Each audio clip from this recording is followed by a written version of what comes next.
capital market, you have debt and equity. So we've seen these are two ways of raising capital. You can either borrow or you can issue shares. So share would be equity market, whereas borrowing would be the debt market. So to sum it all, financial market is classified based on the type of instrument which is traded. So it can be capital market where instrument of longer duration or longer maturity are traded. You can have the money market where instruments of shorter maturity are traded.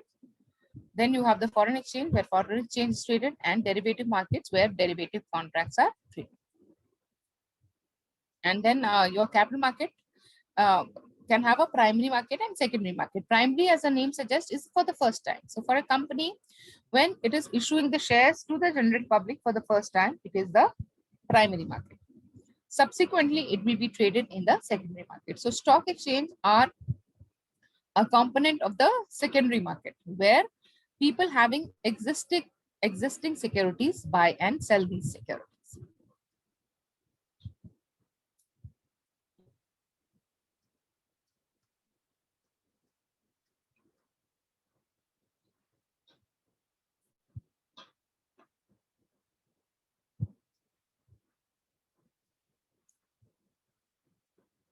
So you can have the foreign exchange market where foreign exchange is bought and sold. You can have the capital markets, which will consist of both the debt and equity. Debt can be for short term through money markets or long term through bonds. So this is one thing which you have to remember. In the money market, you can only buy or issue debt securities. Equity can be issued in the capital market. Then commodities can also be traded, which can vary from agriculture, crops to metal to energy. And then you have the derivatives. So capital market is not the same. It is a subset of the financial market. So capital market is long-term, is a market for long-term financial securities, which can be debt or equity.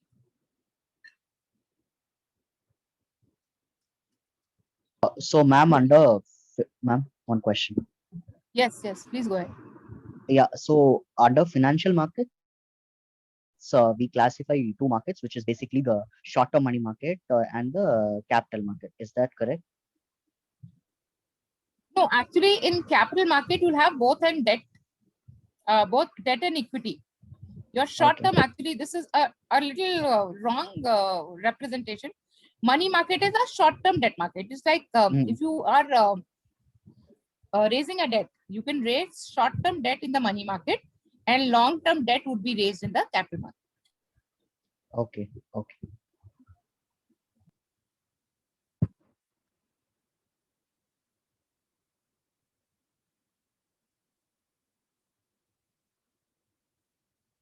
So I've spoken about primary market and secondary market.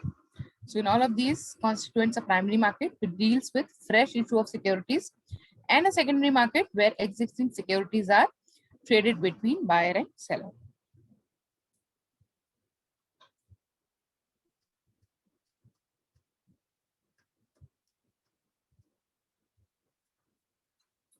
So the market of such security could be short term, medium term, or long term. So we have seen financial market facilitate transaction of financial instrument between buyer and seller. So market anyways is a place where the buyers and the seller means. Financial market is the same, where buyers and sellers of financial instruments need to buy and sell these financial instruments.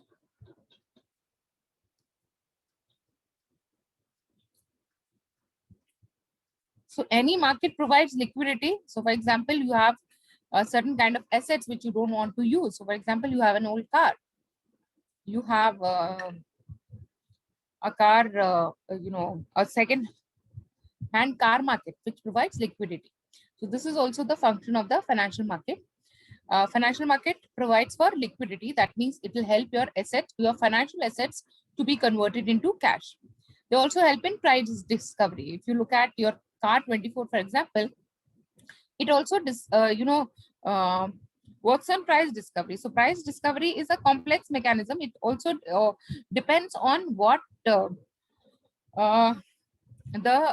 seller, the buyer is ready to pay, right? So if you look at the value of a second-hand car, you will know that the value of the second-hand car would be dependent on what the uh, buyer is ready to give. So same for financial instruments. A lot of time, the value of the financial instrument is decided by what the buyer is ready to give. So the financial market helps in price discovery of that asset. They provide liquidity. They reduce the transaction cost. So if you look at one person going and trying to buy or sell financial security through another person, it would be a very costly affair. But here, the financial market can get the buyer and seller together to reduce the transaction cost. We have seen that regulating intermediaries are also a part of the financial market. What will be the role of regulating intermediaries and how will they help? What role they'll play and how will they help? Would anybody want to try to answer this question? Hello, guys, are you there? Yes, ma'am. Yeah, what is the role of financial intermediary? Who are the regulating intermediaries? Bank.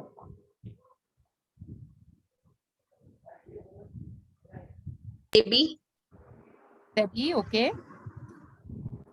So what role do they play in the financial market?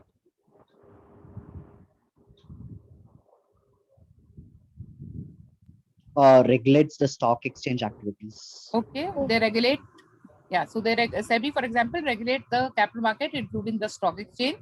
How does it help the investors? Uh, It provides a security to the investors. yes. Right. So they regulatory authorities try to maintain the integrity of the market. They ensure that the investors' rights are not affected. So if you don't have a regulator, for example, you will not invest. You will not invest. When you have a regulator, you have the confidence that if something goes wrong, you have a redressal mechanism. So if you go and if you're buying on online, if you all of us these days do online shopping, if you go to a site and we see that they have a no return policy, obviously you'll be very skeptical before buying that, right? So regulatory intermediaries issue guidelines for the financial market, and also they help investors to control the investors' rights. So that is also one of the function of the financial market.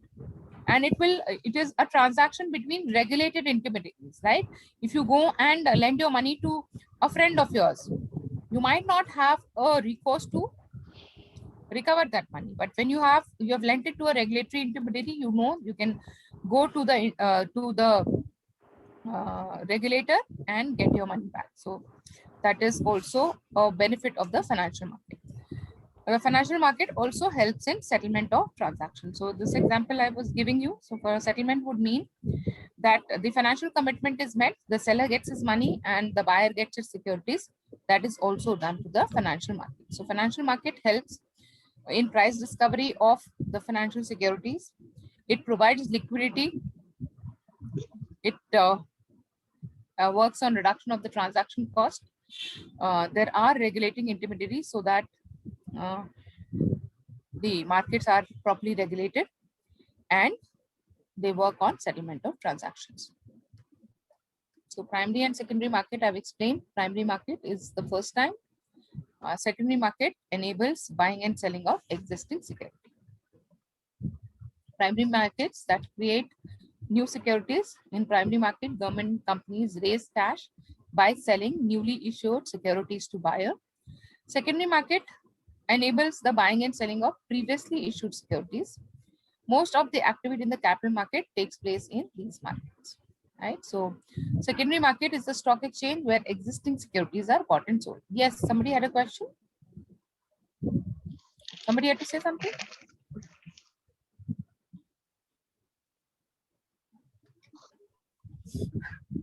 And the existing of secondary market encourage investment in the primary market. So can anybody throw more light on this sentence? How can efficient secondary market encourage primary market?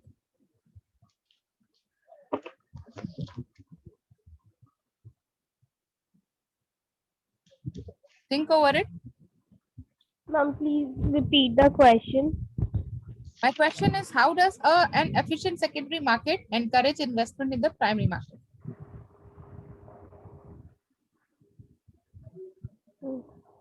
Okay.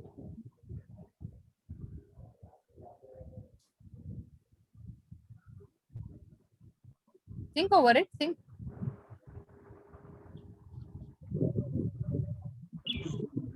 Uh, So what kind of assets do we buy? We buy assets which can be easily sold. No? We yes, do ma'am. not buy assets where we'll face a problem of selling. Even if you're buying a house, for example, your Yes, parents yes, would say, no, it is a very big house. If we buy it now, we might not be able to sell it later. So when we invest or when we buy one asset, we always that was look for easy assets to which can be convert into sold, cash. right? So if primary market, for example, gives me the opportunity to invest in new securities. Now, if I'm not able to sell those securities, I will not buy them. So Yes, ma'am. efficient secondary market is the prerequisite of a efficient secondary market is a prerequisite of a primary market. Like people will invest in new securities only if they know how to sell their existing their securities, or if they have a way of selling those securities, right? So that is what it is.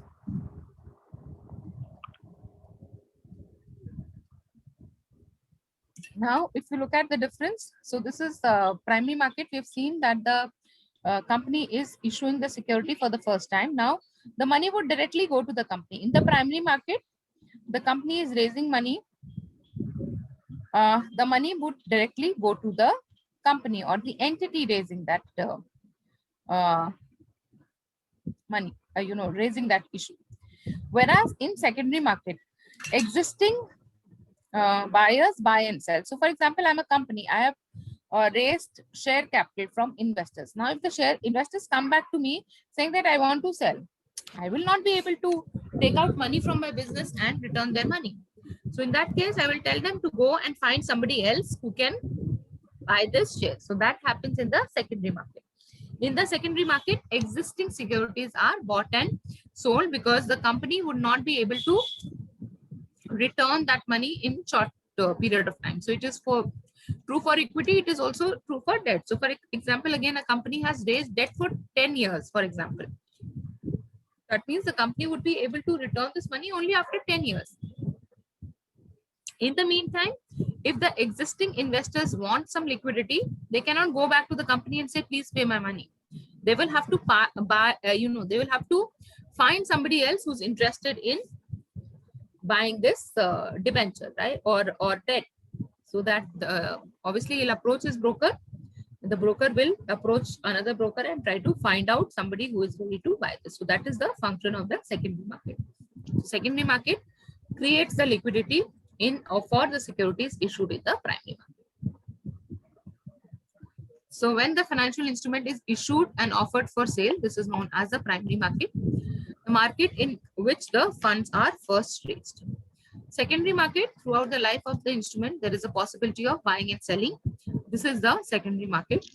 No new funds are raised through secondary market, but profits can be generated. So any investor can sell his existing securities either at a profit or at a loss, but secondary market provides the liquidity to the existing investors to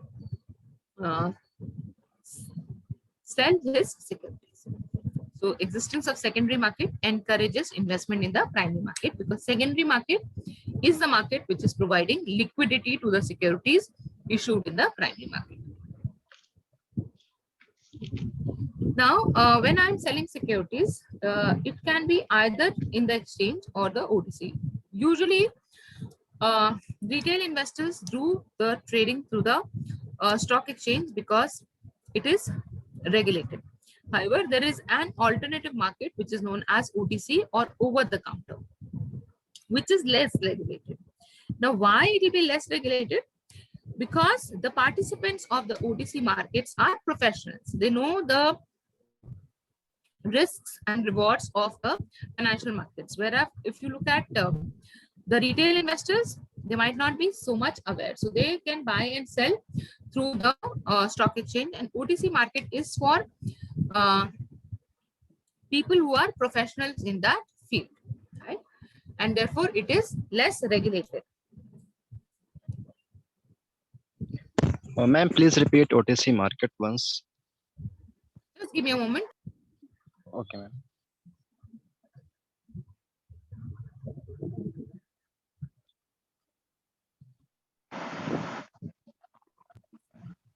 Yeah, OTC is a market for people who are aware of how things work in the financial market, because we've seen there is risk, right? So exchange are highly regulated because all type of investors are there. OTC would have people, it's basically transaction between two people who are professionals in the financial markets. That is the OTC. So, and also stock exchanges have a very stringent regulation of listing.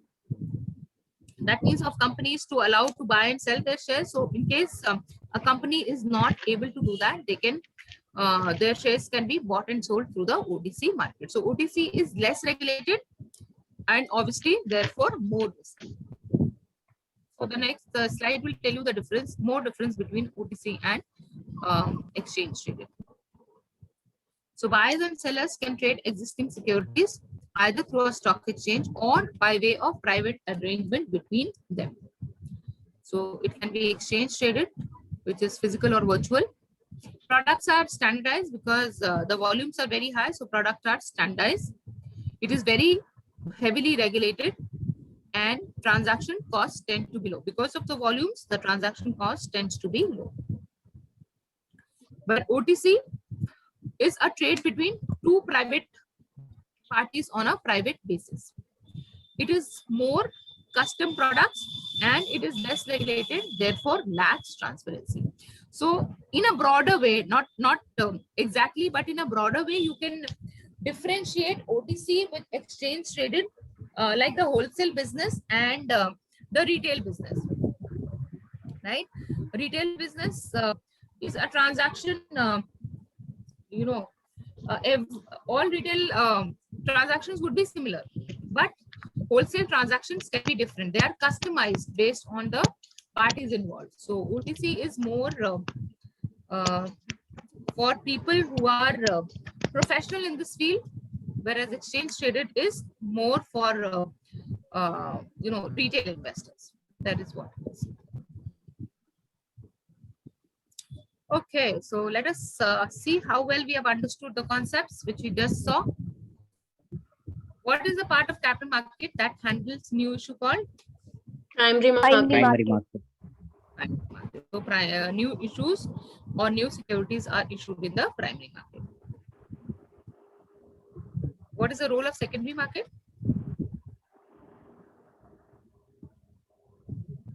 To enable existing To investors. opportunity to enable existing investors to take advantage. Secondary market basically deals with providing liquidity to the primary market. So it enables existing investors to take advantage of capital appreciation by securities in trading in securities held by them. Okay. Any questions on what we just saw? Anything you want to ask before we go on to the new topic?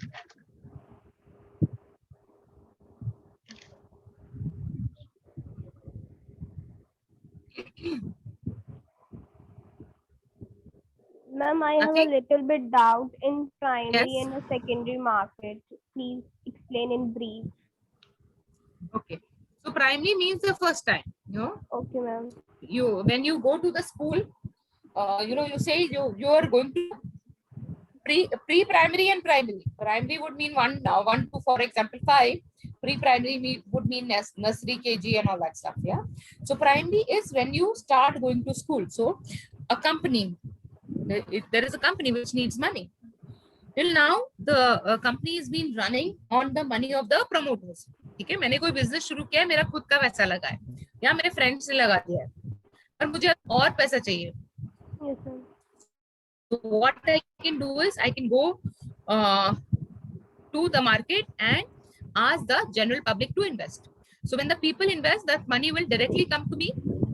That is a primary market. Primary So market. when companies are issuing their securities for the first time, now securities can be debt securities or equity shares, right? So when the company is issuing the shares or that security for the first time directly to the investors, so there is no, there are intermediaries, but the money is directly flowing from the investors to the company, right? Yes, ma'am. तो वो primary market हो गया. ठीक, अब company ने ये पैसा अपने बिजनेस में लगा दिया. अब if the investor goes back to the company saying that I want this money back, company will not be able to take out that money. या आपने अगर आप किसी बिजनेसमैन से पूछो तो बोले अरे अब चलते बिजनेस में कहाँ से पैसा निकालें. So the company will not be able to return that money to the investor. In that case, they enter into an arrangement with the stock exchange that if somebody wants to sell, please look for somebody who's ready to buy. So market तो ऐसे ही बनता है ना कि when there is somebody to sell, there has to be somebody to buy. So you have brokers and the stock exchange. There they create a market. So in case somebody wants to exit the investment, they can find a Buyer. seller. They can find a buyer for them, right? So that is the role of the secondary market. So they enable existing investors to take advantage of appreciation by trading in security. So ये आपने सुना होगा ना, मैंने एक share खरीदा था 100 रुपए में खरीदा था, आज वो 200 रुपए हो गया. In a capital appreciation, you want to sell. Obviously, the company is not going to return you money, so you find a new buyer and sell it. So that is the role of the secondary market. Okay. Thank you, ma'am. Anything else? No, ma'am. Any other question? Okay, so can we move to another topic now? Yes, ma'am. Yes, ma'am. Yes, ma'am. Okay, before I forget, all of you have your LMS login IDs? Yes, ma'am. Yes, ma'am. Yes, ma'am. Do you go through it? So we just have the weekend classes. Yes, ma'am. So please ensure that during the week you go through whatever has been done. And usually I will try to give you some homework so that you stay in touch. But please, and there are certain points also to complete your LMS. So keep on completing your points. And then Yes. at the end of your tenure, you will of the course, you will also have a test. So keep on preparing for it. Okay. And Ma'am, also then, yes. Ma'am, I want to ask how to study on LMS because I feel some difficulties how to study. So please guide me. How can I study or take a recordings?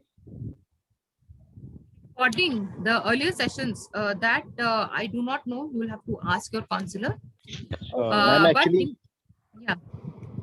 Ma'am actually जो मुझे last session में पढ़ाया गया था particular वो चीजें ma'am एक वे में नहीं मिल पा रही वहाँ पर. Actually she want to say that. Yeah, please, little ma'am, please अब ये guide us YouTube पे how to- अपलोड होता है, मुझे एग्जैक्टली पता नहीं है कहाँ पे अपलोड होता है. तो एक बार अपने काउंसलर से बात कर लीजिए ना to find out where it is uploaded. Ma'am से told me that LMS will update very soon. Yeah. So probably it is not been yet updated, but you all are a part of a group, no? Instagram group, No, ma'am. No, ma'am. not No, WhatsApp group, any kind of group you are a part No, of it. ma'am. No, ma'am. Probably your batch is new, so ideally we make a group of all the students along with the counselor and your governance team, and all the messages are exchanged there. So maybe wait for a day or two, otherwise get in touch with your counselors. They will be able to give you better insight into it. I am also not aware where this YouTube link gets shared. Speak Okay. with them. And ma'am, I want one more question. Yeah. How to study through modules? It shows 37 modules, and there were activities from 11 June. I'm not able to understand what's going on. So, see, for example, we have started with your first semester. Your first semester is about finance introduction, so which is known as finance primer in your LMS. So tick on finance primer. You will see all the topics which we have either covered or we are going to cover as part of your first semester. So, for example, this is finance and financial sector. Yes, So ma'am. you click there. You will see the same presentation, so you can go through it for better understanding, and then you will have some quizzes, some tests which you'll have to take. So Okay. that is how it is done. Just let me finish this, and probably I will show it to you online also how it's to be done. Okay, so just Okay, let me ma'am. summarize this, and we will. I'll just show you how to do it. Okay, ma'am. Anybody else? Anything? No, ma'am. So just to summarize what we have done. So we have seen savers and borrowers have expectation on multiple counts, and these expectations do not always match with each other. So financial intermediaries act as the bridge between the savers and the borrowers. The role of financial system and intermediary in the system is to reconcile the expectations of the saver and borrower and match the participant with the similar expectation. The primary participants in the financial systems are lenders, borrowers, regulators, and intermediaries. So we've seen the various participants in the financial system. The financial market can be further classified based on the securities which are dealt with. So capital market deals with long-term funds, and money market for raising is for raising short-term funds. In the capital market or even in the money market, we can have a primary market which issues new securities, and secondary market where existing issues are traded. Basically, secondary market provides liquidity to your existing securities. So if you want to buy you want to sell your securities, you can sell it in the secondary market. The presence of secondary market enables holder of securities to take advantage of capital appreciation by trading the securities at a higher price. This is one feature which encourages investors to enter into the primary market. So this is what we have discussed also. If I buy an asset which I can't sell, obviously I'll be very skeptical about it. So when I buy securities in the primary market, the secondary market enables me to sell it. Right? So this is about the primary and the secondary market. Okay. So before we move on to the next topic, just let me show you how you access your LMS. What happened?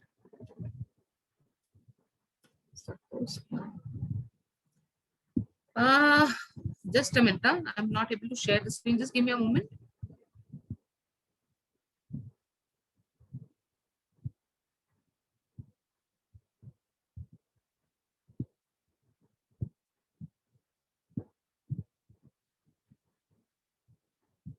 In the meantime, if somebody else has some questions, you can ask. By the time I share my screen, I'm not able to share my screen. Just give me a moment.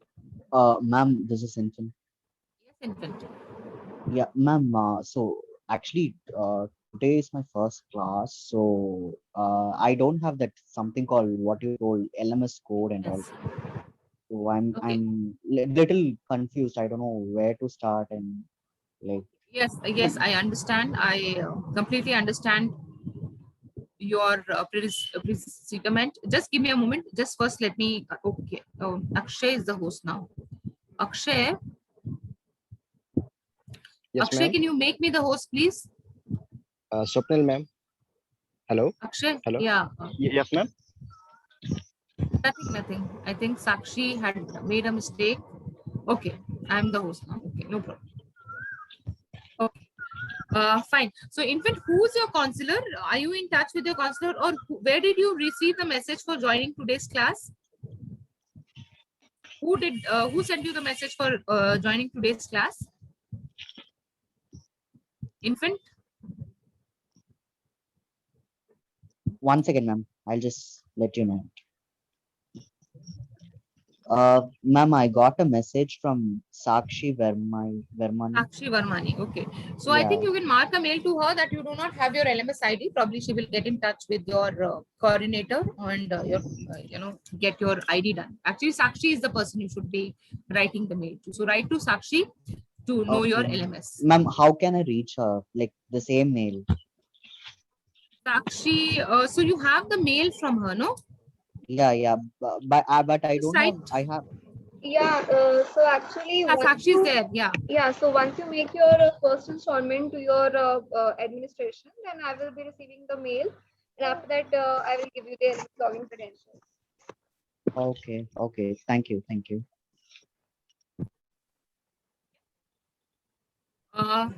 Yeah. So yes, the LMS is provided after you have paid your first installment.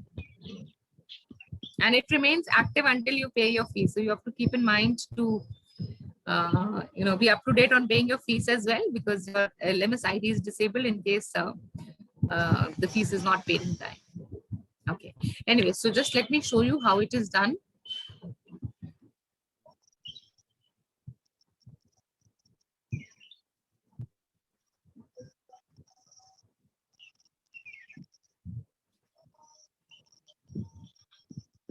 So you go to Imaticus link. This link also would be shared with you, and I'm sure just whoever have this you paid the fees, they would have got it. So this is a login page where you have to enter your user ID and your password, and then you sign in.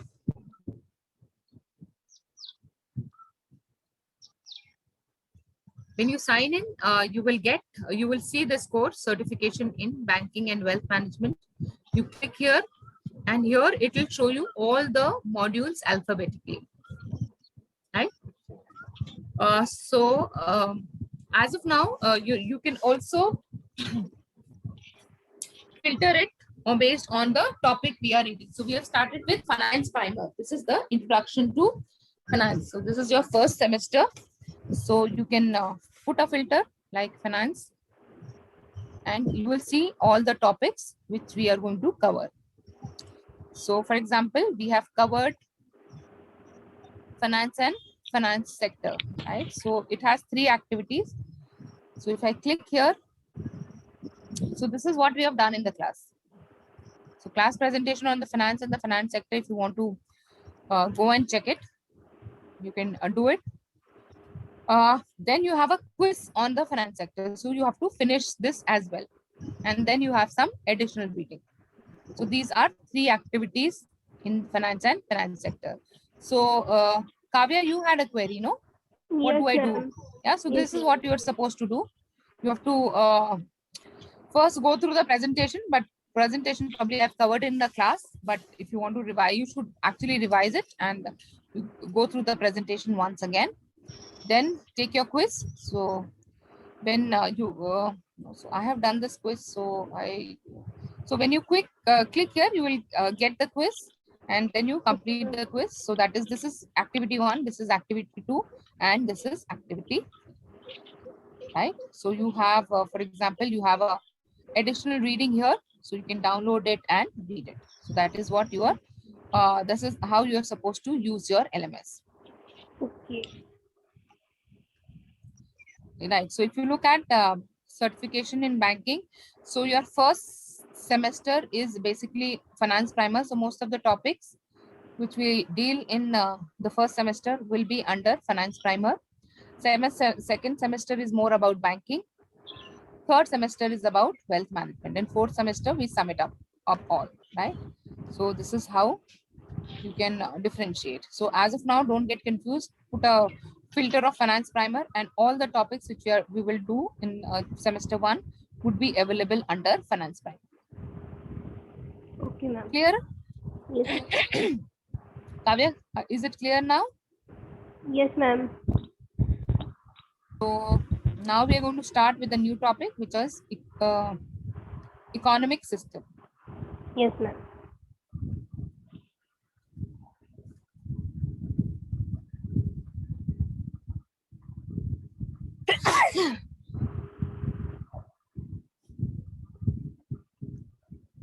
So again, it has 4 activities.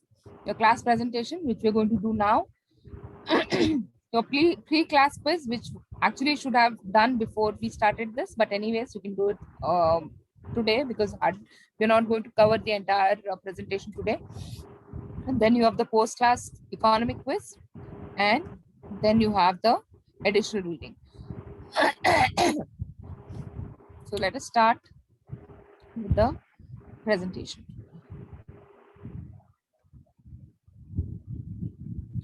So we are going to understand the economic system. So we are going to understand what is economics and investments. We'll understand GDP or gross domestic product and GNP. We'll see how to measure GDP, and we will also look at the various approaches to measuring GDP. So expenditure, income, and value-added approach. Okay, before I go into it, how many of you have economics as a subject in your college? Ma'am, Anyone? in Me. Ma'am, I have it now. Akshay, Yes, ma'am, I have. myself, ma'am.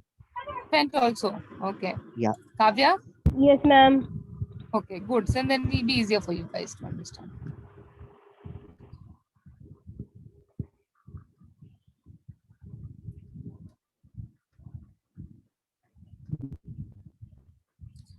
So this we have seen in the earlier session also. Economics ma'am. basically is a study which deals with uses of resources of our nation for human consumption. And we know that the resources are limited, they are scarce, and basically we try to find out what is the best way of using these resources. So that study is known as economics. So economics strives for a optimal use of resources. We know the resources are scarce. Car. So economic also known as the study of scarcity of resources. Individual must make decisions over how to allocate their resources. Not only individuals, but the government, the corporates, any kind of NGOs or any kind of entity. Everybody needs to know where the resources should be allocated. So for example, in our personal life, your mother would be deciding whatever money she gets, she would decide where she should allocate these resources or what is the best use of these resources, right?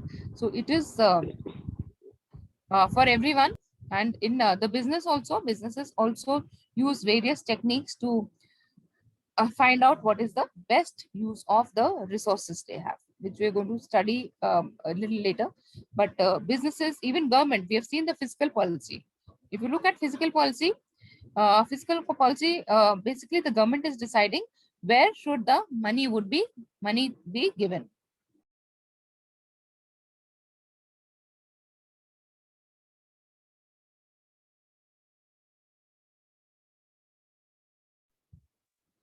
So the government, for example, we've seen the fiscal policy.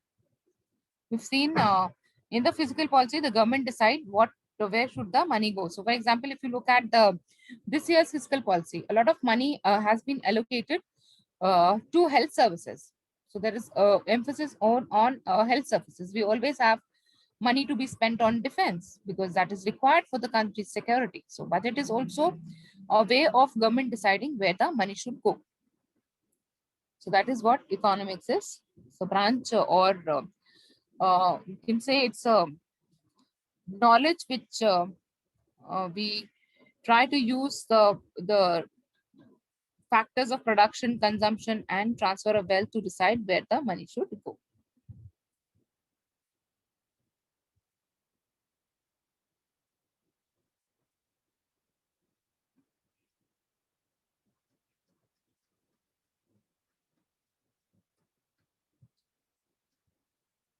So investment advice, basically we have seen that investment bankers make a business out of it.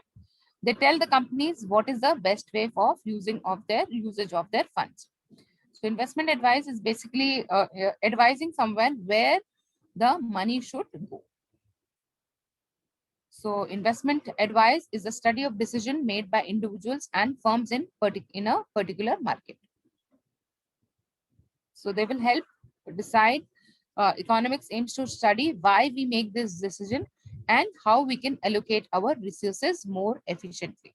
Because resources are scarce, limited resources, and how should we use the resources is what economic aims to study. So we've seen that there are two branches of economics, microeconomics and macroeconomics. Micro means the minutest form. So microeconomics is about the Individual. decision made by individuals, by companies for taking their investment decisions, or using their resources, whereas macroeconomic deals with the Economy broader as a picture, whole. the bigger picture. So macroeconomic takes the bigger picture of aggregating the resulting impact on this of these decision on individual markets.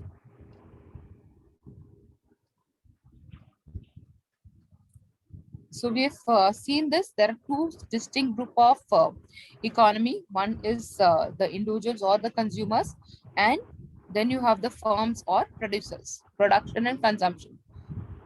So the individuals provide land, labor, and capital in return of rent, wage, and interest to the firms.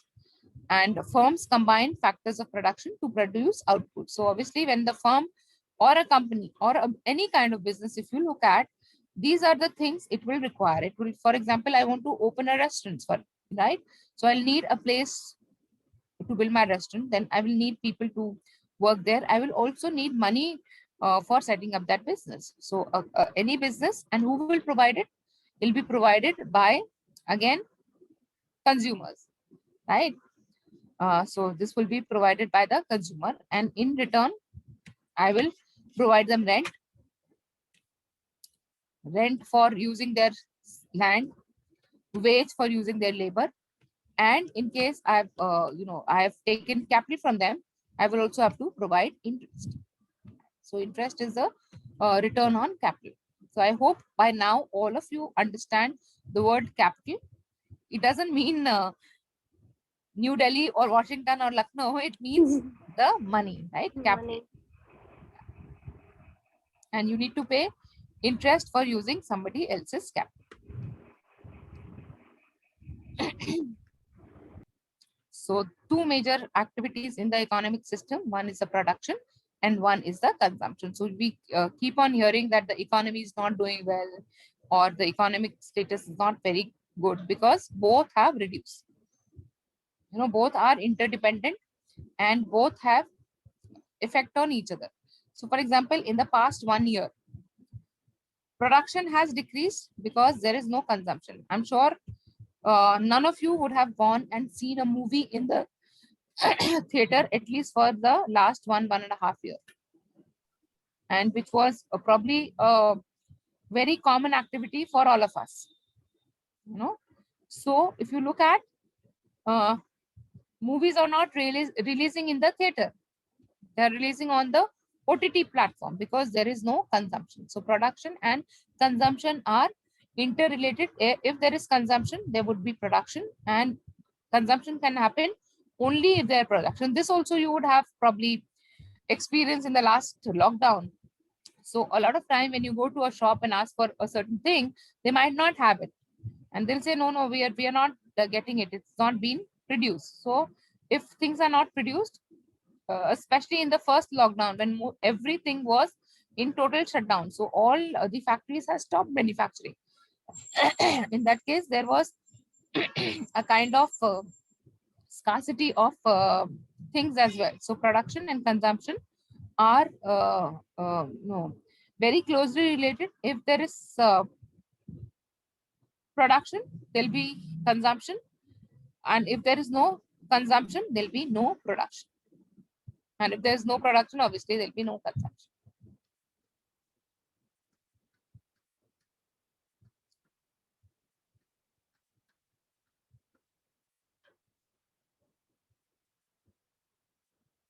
So firms or businesses are the agents of production in an economy. They combine the factor of production and produce output for satisfying individual needs or wants. What is the difference between needs and wants? Needs are basic necessity for life, so Correct. food, shelter, and clothes. And the wants are what we want, like car, bus, TV, AC. Yes. So probably the pandemic has made us realize the difference between need and wants. So before the pandemic, we needed a lot of clothes, a lot of shoes, but we have realized we can also survive without it. But yes, food is required, shelter is required, right? So these are what are needs, without which we cannot survive. In today's time, even Wi-Fi has become a need. Before, few years back, it was more a want. But in today's time, to communicate with the outside world, Wi-Fi has also become a need. So need is something which is essential for surviving. Want are additional things which are good to have, but we can survive without it. So, yeah. So firms produce everything. So you have firms which produce food grains. You also have firms which produce shoes, bags. So they produce both your needs and wants. Consumption is usage. So consumption is the use of goods and service to satisfy a human need or want. It is the end use of production and also the objective of production. So this I'd explained to you earlier. We were just talking about it.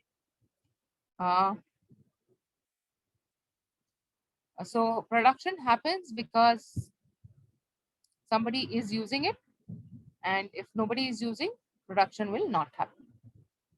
So it is the end use of production and also the objective of production activity.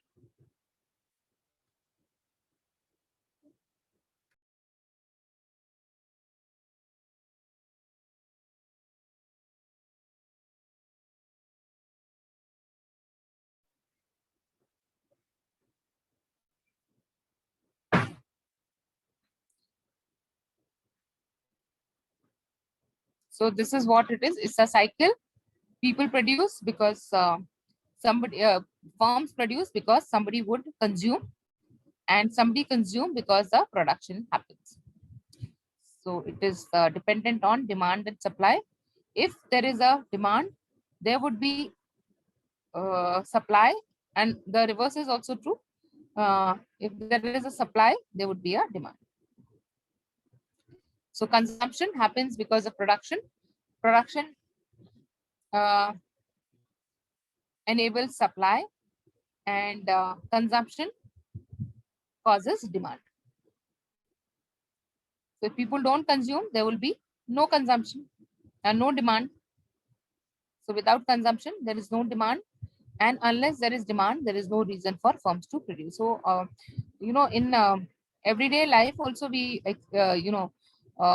experience it. Sometimes if you go to a shopkeeper and say, please give me X product.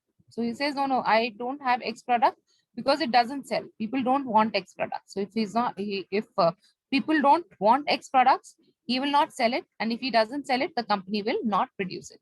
So consumption and production are dependent on each other and a factor of demand and supply.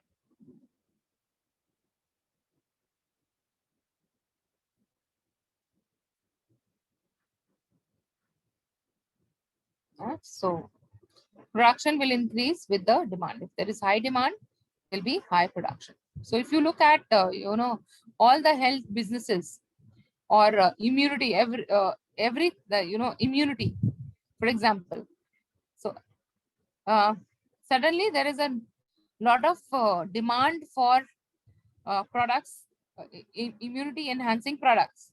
And therefore you will also see that many companies have started making things for immunity. And if you look at a normal kirana store near your house, all of them will have sanitizers and masks.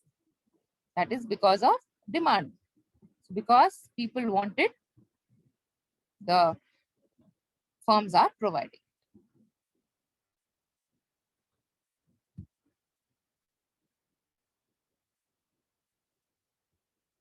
So, however, we have seen that resources are limited, right? So, obviously, we'll have to decide what is the best use of that resource.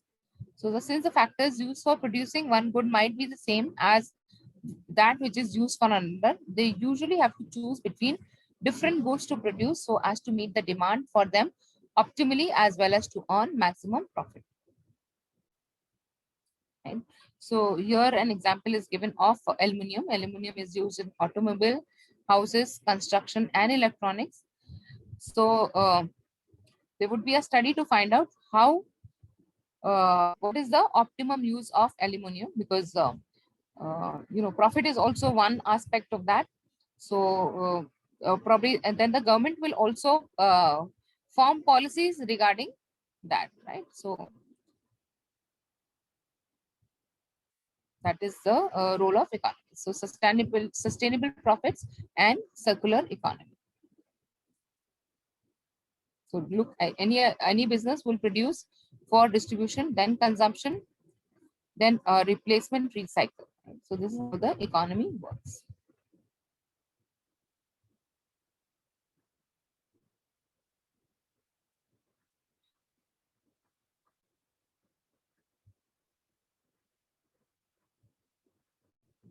So now let us understand GDP and GNP. So the students of economics, how do you define GDP? We hear it very often, very common nomenclature. How do you define GDP? Gross. It is a total amount of product and services produced in a country. Yes. Okay. That is Okay. GDP. So GDP is The calculated for a period. It tells you the total value of the goods and services produced goods in the produced in a country domestically. Yeah, domestically. Yeah. And how is GNP different than GDP? year. What is the difference between GDP and GNP? Total goods produced in a year in any country. Okay. But how is it different?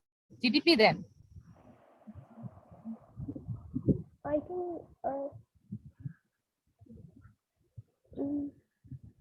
Anyone else would want to try? Difference between GDP and GNP?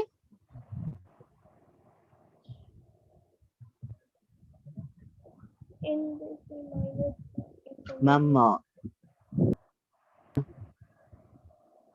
Yeah. Ma'am, it is a total amount of goods and services produced domestically as well as in abroad. Yes, yes. The difference between GNP and GDP is that GDP only looks at the production within the country. GNP also looks at the contribution from abroad. So, for example, in India, I have some companies, Indian companies, which are working abroad.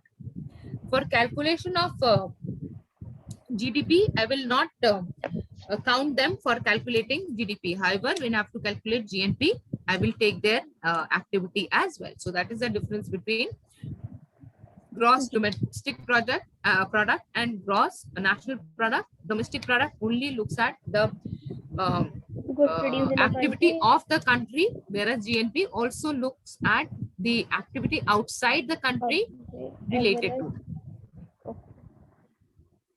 So GDP, as you defined correctly, is the total value of output produced within a country in a given period.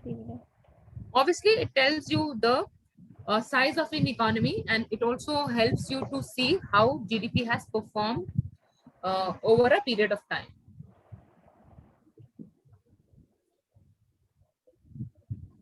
So the purpose of GDP is to measure the strength of the country domestic economy.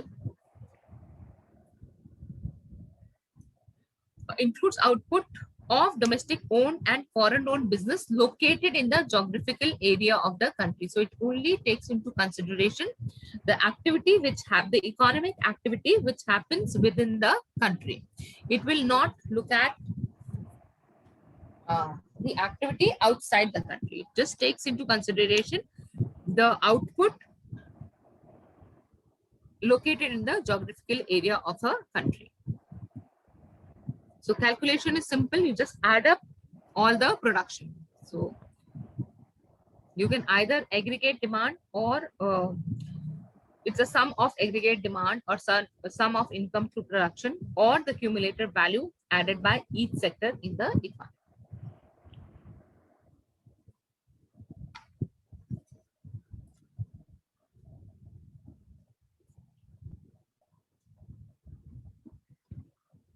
So it is an indicator for health of the economy. So if you compare it, you will know how the country has performed or it has become stagnant. So if you look at the economy of India, it has not grown as per the expectation.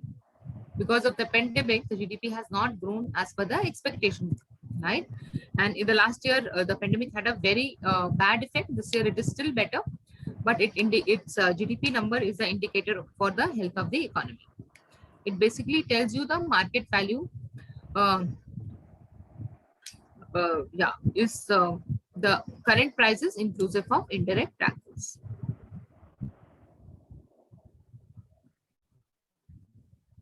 Final output is defined as purchased by the end user of a product or service.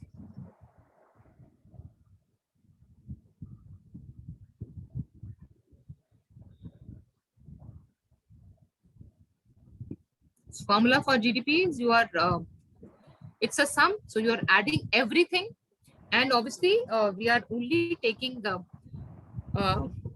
goods manufactured. The economic activity of the country. So we will minus imports from it. Import is not something which has not been manufactured or produced in our country. So we will subtract its imports from the GDP. So to look at the formula for calculation of GDP is C plus I plus G X minus M. C stands for private consumption. I is gross investment. G is the investment by the government plus government spending. So this is the total cost of goods and services produced in the country. Plus export, something which you have sent out of the country, but it is manufactured in the country, so it will be included. However, imports are something which you have hauled from outside, so you will minus import from that. So C plus I plus G plus X minus M, where X stands for exports and M stands for imports. So gross means the GDP measures production regardless of the various uses to which the output can be put. Where domestic means the measurement of GDP contains only product from within its border. So we have seen that is the difference between GDP and GFC. GDP considers only the goods and service produced within the country. Production can be used for immediate consumption, for investment into fixed assets or inventories, or for replacing fixed assets that have depreciated. So GDP measures the total economic activity within the boundaries of the country.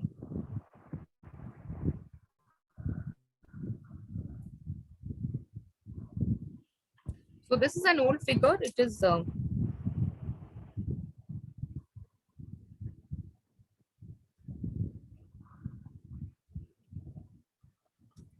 this is India's GDP in lakhs crore. So the number is different. It is almost, if I'm not wrong, it is close to 250. I'm not sure though. That is what my estimate for the GDP is. Okay, anyway, so as a homework, find out the GDP for the FY 20 and FY21. So that's your homework, and has grown from FY19. So homework for you guys, find out the actual GDP number for FY20 and FY21 and how it is grown. So if you compare FY20 and 21, probably it might be stagnant, or there might not be a very good increase because of the pandemic. So just do a little research on this. So GDP for FY20 and GDP for FY21.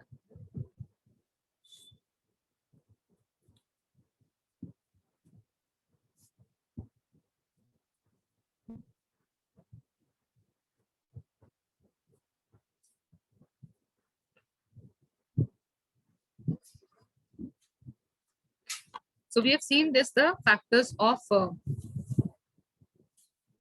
the components of economy of a country, the individuals who consume and provide land, labor, and capital, and then you have the firms who use these to generate output. So firms provide, so individuals provide land, labor, and capital for the firms to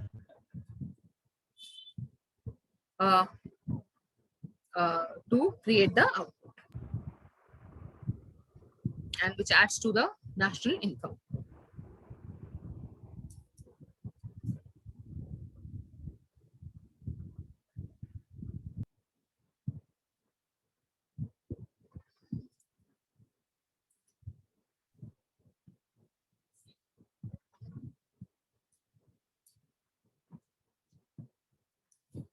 So in this simplified model of economy, activity can be measured in one of the three ways. So we've seen that is the economic activity. GDP is nothing but the sum total of the economic activity. So you can calculate it by total income paid by firms to the individuals, or by individuals total expenditure on firm or consumption by value of total output generated by the firm. Right. So we have seen production and consumption are interrelated. So here the assumption is everything which is produced is consumed, for example, right? So that is the ways of measuring GDP: by total income paid by firms to individual, by individuals total expenditures on firms output, and by the value of total output generated by firms.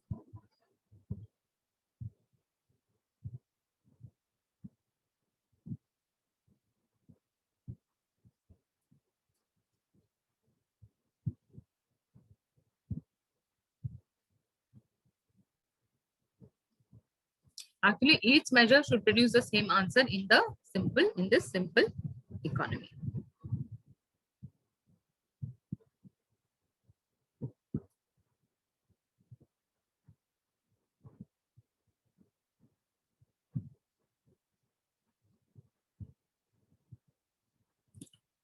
So we've seen GDP is the sum total of all the economic activity.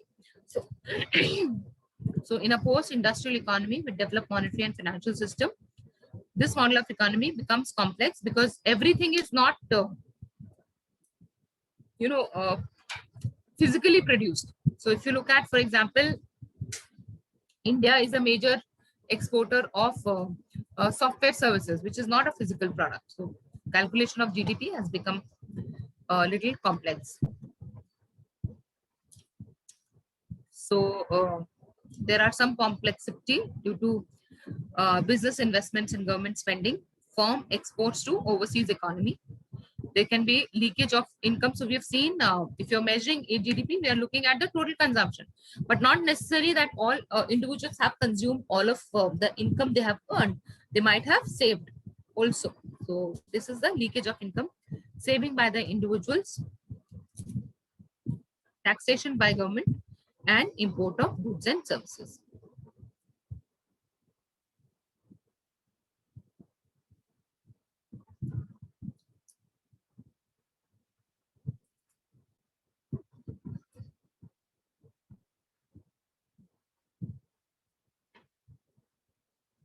So when the economy is not doing well, or if the government wants to increase the economy, it gives certain injection. Injection is nothing but some input. So we all know, we are all talking about the injection, and we all know we all were injected as kids. So it is something which is added to the economy. So that is the expenditure injections.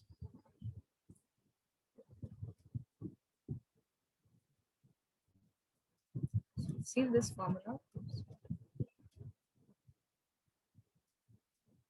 So this is the simplest formula which we have seen for calculation of GDP, which is takes the expenditure approach, which measures the total spending on all the final goods and services.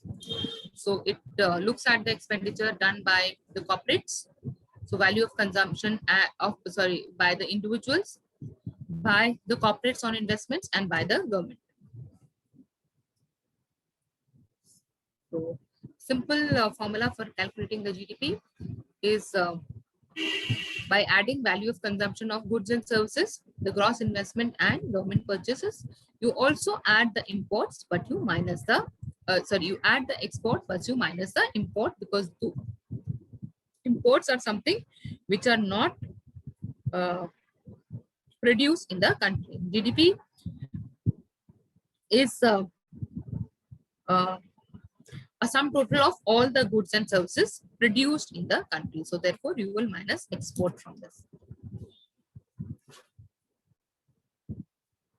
Then the income approach. So here you add the income by various factors. So using the income approach, GDP is calculated by adding the factor income to the factor of production in the society. So you add the national income, which is wages plus profit of the firms plus rental income plus net interest. Then indirect business taxes, that capital consumption allowance, and net factor payment. Net factor is the difference between the import and export. So for you'll receive money for export, you'll have to pay money for import. So you minus that. That is the net factor income. So net factor income is payment of factor income to the rest of the world. This you will do for import, and receipt of factor income from the rest of the world, that you will get for export. So you take the net factor. So by this calculation, you will add the national income to the indirect business taxes plus capital consumption allowance and net factor income.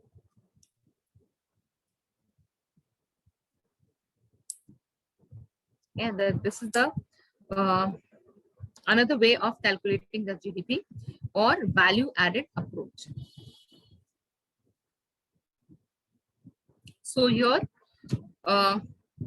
you take the value of sales of good and you minus the purchase of intermediate goods to produce the goods sold. So here is an example to understand that.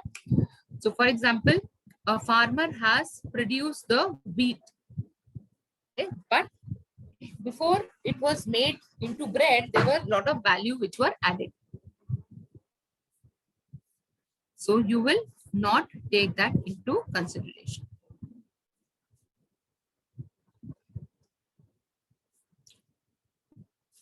So you will only take the value of sales of good, and you will not take that as a value added. So these are three approaches of calculation of GDP. First, the income approach, the expenditure approach, and third, the value added approach. I think I'll end the session here today, and then tomorrow we will continue from GNP. But in the meantime, you have a homework. You have to find out the GDP figures for India for the last financial year and this financial year. So FY20 and FY21. Right? Any other question? Anything else? No, ma'am. No. No, ma'am. Okay. Find that. So we meet tomorrow at the same time. You just have one homework. Do some research on the GDP of India in the last 2 financial years. Okay? Okay, ma'am. Hello. Okay. Bye-bye. Thank We you. meet tomorrow at 3 o'clock. Okay. Thank you.